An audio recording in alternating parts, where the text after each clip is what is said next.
Hello guys, ఎలా ఉన్నారు?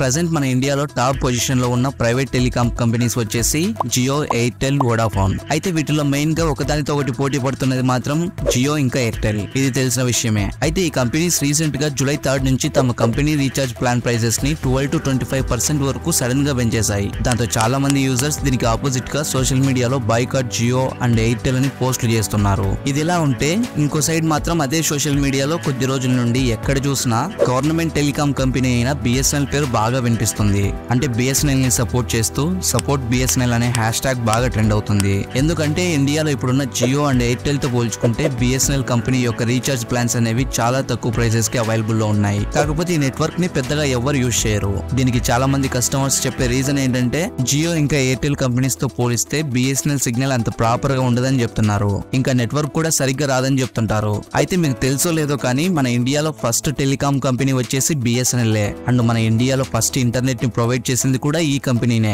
అలాంటిది ఇప్పుడు ఎందుకు బిఎస్ఎన్ఎల్ కంపెనీ పడిపోయింది? ఇంకా ఎయిర్టెల్, జియో కంపెనీస్ మాత్రం ఇంతలా సక్సెస్ అవడానికి రీజన్ ఏంటి? అండ్ జియో, ఎయిర్టెల్, వోడాఫోన్ ఈ కంపెనీస్ వాటి రీఛార్జ్ ప్లాన్ ప్రైసెస్ ని పెంచడానికి రీజన్ ఏంటి?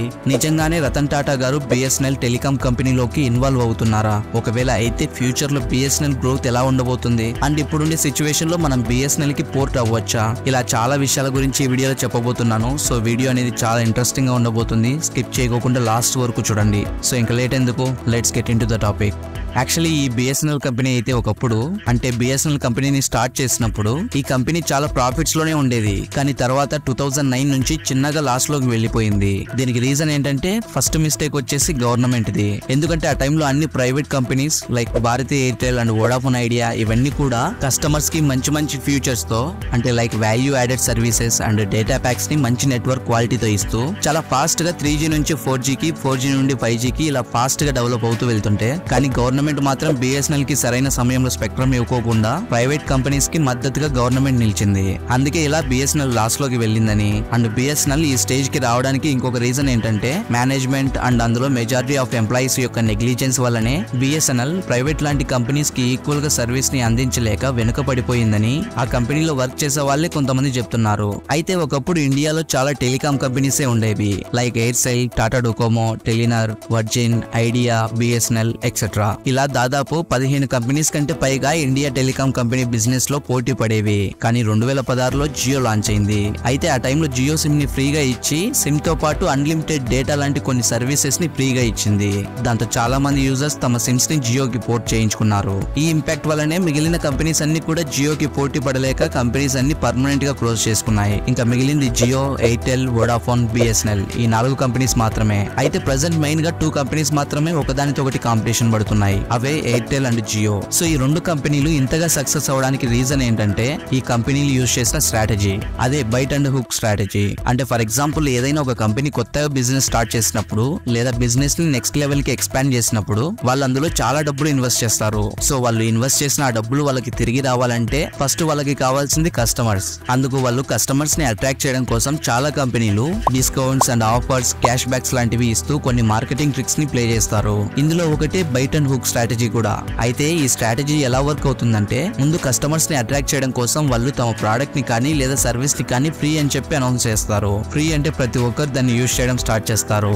సో అలా ప్రతి ఒక్కరు ఆ సర్వీస్ ని ఫ్రీగా యూజ్ చేయడం స్టార్ట్ చేశాక కొన్ని రోజులకి ప్రజలు దానికి అలవాటు పడిపోతారు. వన్స్ ప్రజలు ఆ సర్వీస్ కి అలవాటు పడ్డాక ఒక సరైన టైం చూసుకొని ఆ కంపెనీ అప్పటి వరకు ఫ్రీగా ప్రొవైడ్ చేసిన సర్వీస్ ని సడన్ గా పెయిడ్ సర్వీస్ గా మార్చేస్తుంది. సో అప్పటి వరకు ఫ్రీ సర్వీస్ కి అలవాటు పడ్డ మెజారిటీ ఆఫ్ కస్టమర్స్ ఏం ఆలోచిస్తారంటే ఇక్కడ కాకపోయినా వేరే కంపెనీకైనా డబ్బులు కట్టాలి కదా అని ఆలోచించి ఊరికే వేరే కంపెనీకి చేంజ్ అవ్వడం ఎందుకు లేని అనుకుని అదే కంపెనీలో డబ్బులు కట్టి కంటిన్యూ అయిపోతారు. అయితే ఇది ఇక్కడే ఆగిపోలేదు. అసలైన గేమ్ ఇక్కడ నుండే స్టార్ట్ అవుతుంది. ఎలా అంటే ఫ్రీ సర్వీసెస్ ని పెయిడ్ సర్వీసెస్ గా మార్చిన తర్వాత కస్టమర్స్ ఈ పెయిడ్ సర్వీస్ కి పూర్తిగా అలవాటు పడిపోతారు. అలా అలవాటు పడిపోయిన తర్వాత అప్పుడు ఆ కంపెనీస్ ఏం చేస్తాయంటే వాళ్ళ సర్వీస్ యొక్క ప్రైసెస్ ని స్లోగా పెంచడం స్టార్ట్ చేస్తుంది. అంటే ముందు ఫ్రీ అని చెప్పి మార్కెట్ లోకి ఎంటర్ అయ్యి ఆ తర్వాత దాన్ని పెయిడ్ సర్వీస్ గా మార్చి కొన్ని రోజులకి దాని ప్రైస్ ప్రైజెస్ ని స్లోగా పెంచుకుంటూ పోతారు. దీన్నే బైట్ అండ్ హుక్ స్ట్రాటజీ అని అంటారు. ఈ స్ట్రాటజీనే మన ఇండియాలో ఉన్న టాప్ 2 టెలికాం కంపెనీస్ అయిన జియో అండ్ ఎయిర్టెల్ అప్లై చేశాయి. అయితే ఇదంతా చూసిన కస్టమర్స్ సరే ఇది కాకపోతే వేరే కంపెనీకైనా షిఫ్ట్ అవ్వచ్చులే అనుకున్నా కూడా ఇప్పుడు కస్టమర్స్ కి ఆ ఆప్షన్ కూడా లేదు. ఎందుకంటే ఇప్పుడున్న టెలికాం కంపెనీస్ లో జియో, ఎయిర్టెల్, వోడాఫోన్ ఈ కంపెనీస్ అన్ని కూడా ఒక అండర్స్టాండింగ్ కి వచ్చి ఒకేసారి వాటి ప్రైజెస్ ని పెంచేశారు. దానివల్ల ఇప్పుడు కస్టమర్స్ జియో నుండి ఎయిర్టెల్ కి, ఎయిర్టెల్ నుండి వోడాఫోన్ కి షిఫ్ట్ అవ్వలేరు. ఒకవేళ షిఫ్ట్ అయినా కూడా మాక్సిమం ఇంచుమించు సేమ్ అవే సిమిలర్ ప్రైజెస్ ఉంటాయి. అయితే ఇదే మంచి టైం అనుకుని బిఎస్ఎన్ఎల్ రీసెంట్ గా కొత్త ప్లాన్స్ అయితే లాంచ్ చేసింది. ఫర్ ఎగ్జాంపుల్ జియోకి 249 రూపీస్ కి రీఛార్జ్ చేసుకుంటే కేవలం 28 డేస్ మాత్రమే వ్యాలిడిటీ ఉంటుంది. అదే బిఎస్ఎన్ఎల్ అయితే సేమ్ 249 రూపీస్ కే 49 డేస్ వ్యాలిడిటీ వస్తుంది. అంటే జియోతో కంపేర్ చేసుకుంటే డబుల్ వ్యాలిడిటీ అన్నమాట. అందువల్ల చాలా మంది ప్రజలు బిఎస్ఎన్ఎల్ కి షిఫ్ట్ అవుతున్నారు. జూలై 2024 లో ఒక్క రోజులోనే దాదాపు 1,00,000 మందికి పైగా ఒకేసారి వాళ్ళ సిమ్స్ ని బిఎస్ఎన్ఎల్ కి పోర్ట్ చేయించుకున్నారు. కాకపోతే చాలా మంది కంప్లైంట్ చేసే ప్రాబ్లం ఏంటంటే బిఎస్ఎన్ఎల్ సిటీస్ లో సిగ్నల్ రాలేదని అంటున్నారు. అందుకోసం కొంతమంది గవర్నమెంట్ అఫీషియల్స్ ప్రకారం ఇప్పుడు 4,000 టవర్స్ ఉన్న బిఎస్ఎన్ఎల్ నెక్స్ట్ మంత్ కల్లా ఇండియా వైడ్ గా 10,000 4G టవర్స్ ని పెంచి 4G సర్వీసెస్ ని లాంచ్ చేయబోతుందని చెప్తున్నారు. ఆ టవర్స్ ని చాలా సింపుల్ గా 4G నుండి 5G కి అప్గ్రేడ్ చేయవచ్చు. అండ్ నెక్స్ట్ ఇంకో 12 మంత్స్ తర్వాత బిఎస్ఎన్ఎల్ కొత్తగా 5G సర్వీసెస్ ని కూడా లాంచ్ చేయబోతుందని చెప్తున్నారు. అయితే బిఎస్ఎన్ఎల్ కి ఇంకొక పెద్ద డ్రాబ్యాక్ ఏంటంటే వాళ్ళ customer service. For example BSNL broadband లో ఏదైనా ప్రాబ్లం వచ్చి కంప్లైంట్ ఇస్తే అది సాల్వ్ చేయడానికి కనీసం 1 వీక్ అయినా టైం పడుతుంది. అదే ప్రైవేట్ కంపెనీస్ లో అయితే కేవలం ఒకే ఒక్క రోజులో ప్రాబ్లమ్ ని సాల్వ్ చేసేస్తాయి. సో దీన్ని ఓవర్కమ్ చేయడానికి ఇక నుంచి టాటా గ్రూప్ కూడా బిఎస్ఎన్ఎల్ కి సపోర్ట్ గా వచ్చింది. స్ట్రాటజిక్ కొలాబరేషన్ ద్వారా 15,000 కోట్ల పెట్టుబడి టాటా కన్సల్టెన్సీ బిఎస్ఎన్ఎల్ లో ఇన్వెస్ట్ చేసి సపోర్ట్ చేయడానికి రెడీగా ఉంది. ఒకవేళ ముందుకు బిఎస్ఎన్ఎల్ పూర్తిగా 4G అండ్ 5G నెట్వర్క్స్ ని లాంచ్ చేసి ప్రాపర్ నెట్వర్క్ తో అతి తక్కువ ధరలో సర్వీసెస్ ని అందుబాటులోకి తెస్తే మాత్రం ఫ్యూచర్ లో బిఎస్ఎన్ఎల్ కి తిరుగులేదు. అప్పుడు ప్రైవేట్ కంపెనీస్ అయిన జియో, ఎయిర్టెల్, వోడాఫోన్ లాంటి టెలికాం పరిస్థితి ఎలా ఉండబోతుందో చూడాలి మరి. అండ్ రీసెంట్ గా Jio and Airtel, Vodafone companies వాళ్ళు వాళ్ళ ప్రైజెస్ ని పెంచిన తర్వాత చాలా మంది కస్టమర్స్ ఇంకా సోషల్ మీడియా ఇన్ఫ్లుయెన్సర్స్ ఏమంటున్నారంటే ముఖేష్ అంబానీ తన కొడుకు పెళ్లికి ఖర్చు చేస్తున్న డబ్బుని కస్టమర్స్ నుంచి రప్పించడానికి ఇలా ప్రైజెస్ ని పెంచారని చాలా మంది ట్రోల్స్ చేస్తున్నారు. కానీ అసలు నిజం ఏంటంటే ఈ 3 టెలికాం కంపెనీస్ తమ ARPU అంటే యావరేజ్ రెవెన్యూ పర్ యూజర్ ని పెంచుకోవడానికి ప్రైజెస్ ని పెంచేశాయి.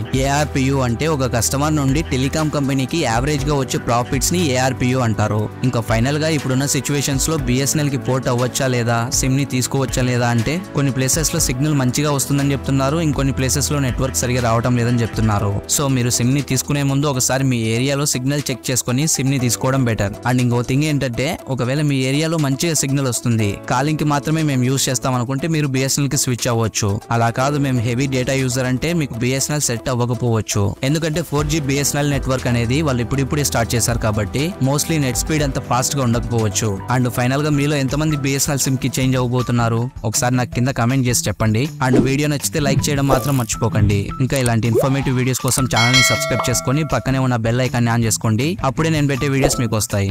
సో ఇది గైస్, ఇంకొక వీడియోతో మళ్ళీ కలుద్దాం. Until then take care everyone. Jai Hind.